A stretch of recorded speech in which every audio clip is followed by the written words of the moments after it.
Vous ne rêvez pas, nous sommes bien au cœur d'un camping urbain à 2 pas du centre-ville. Dans cet épisode de Mon Petit Strasbourg, je vous propose d'aller explorer un coin de nature paradisiaque. Suivez-moi.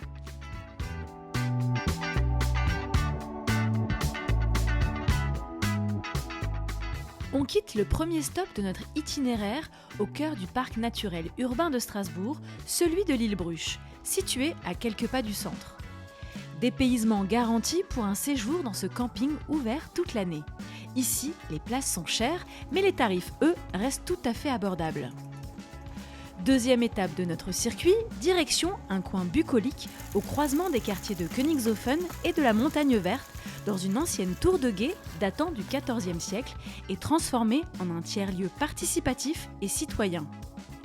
La tour merveilleuse du Schlossel et son jardin attenant sont idéales pour se poser prendre un café. On est au cœur de Strasbourg, dans le quartier de Königshofen. Donc à côté, c'est la route des Romains qui est très urbaine. Et tout d'un coup, on arrive ici et c'est vraiment un havre de paix au cœur de la nature. Ici, on a envie de prendre soin de la nature, de prendre soin les uns des autres et de développer des projets qui nous tiennent à cœur pour l'avenir. L'occasion de rencontrer quelques acteurs engagés du territoire, hébergés dans la tour, ou de participer à l'un des nombreux ateliers pour apprendre à mettre les mains dans la terre et repenser la ville de demain. On n'a pas envie de se satisfaire des choses telles qu'elles sont aujourd'hui, mais on a envie de le construire autrement. Et toi, tu connais le parc naturel urbain comme ta poche, on peut le dire. Est-ce que tu voudrais pas nous faire découvrir l'une ou l'autre pépite en plein milieu de la nature? Vraiment avec joie. Je te suis alors? C'est parti. Je suis donc ma guide pour une balade à vélo dans cet écrin de nature qu'offre le parc naturel urbain, qui peut également se faire à pied. L'occasion d'y découvrir des sites et façades d'époque entourés de cours d'eau. Tiens, regarde Caroline, là c'est le pont du Kupferhammer. Le premier moulin à papier de Strasbourg. Et on se perd dans cette pampa luxuriante strasbourgeoise où l'on cultive et récolte en collectivité. Cécile, ici on est entouré de verdure, il y a des jardins un peu partout. On se trouve où exactement? Donc là c'est les jardins Saint-Gall. Là-bas c'était des jardins de permaculture, donc c'est vraiment avec des gens passionnés et avec des gens qui ont envie de découvrir. Et il y a 10 ans, c'était un terrain vague, comme ce qu'on a traversé tout à l'heure à vélo. Et aujourd'hui c'est vraiment une oasis. Pour explorer les joyaux de ce parc naturel urbain, l'Office de tourisme de Strasbourg et sa région proposent un parcours détaillé pour une découverte mariant nature et ville. Avant de retourner dans le centre historique, j'en profite pour faire quelques emplettes au jardin de la Montagne Verte, une structure d'insertion solidaire spécialisée dans la production locale de légumes, fruits et produits certifiés bio. Et si on parlait patrimoine et architecture? Je me dirige vers un lieu de vie à l'histoire pour le moins atypique. Ouvert fin 2021, le Léonore est un élégant hôtel 4 étoiles situé au cœur de la Grande Île. Totalement transformé par l'architecte Jean-Philippe Nuel, il est rapidement devenu une destination incontournable pour y séjourner quelques jours, y manger ou simplement se poser pour siroter un verre.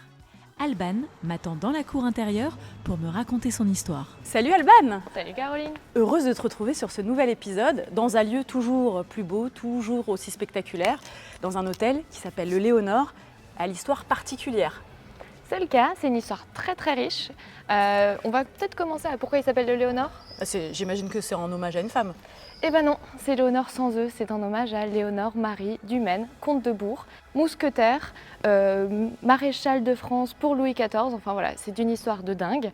Et cette histoire, on la retrouve sur le fronton que tu as juste au-dessus. C'est une façade de 1732, on voit tout à fait le caractère militaire de son hôte.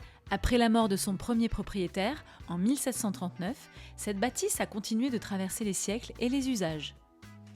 Hôtel de police, parce que ça a été un commissariat pendant longtemps, c'est ça? Exactement. Depuis la fin du 19e, si tu veux, 1897 jusqu'aux années 2000, c'est un commissariat central.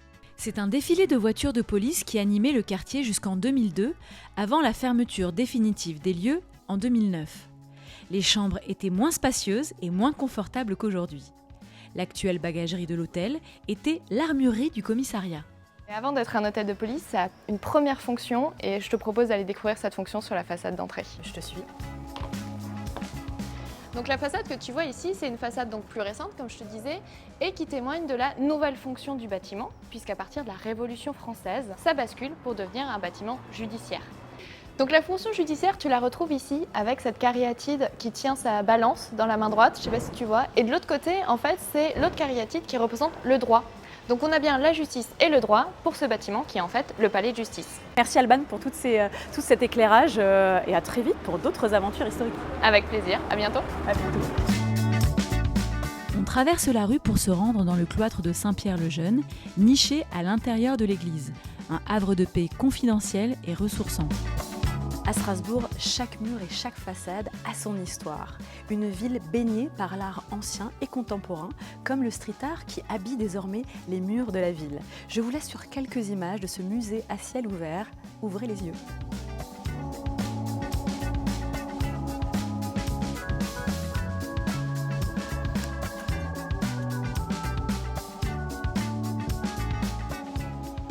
Et nous, on se retrouve très vite pour un nouvel épisode de Mon Petit Strasbourg. D'ici là, je vous souhaite un très bel été sous le soleil strasbourgeois.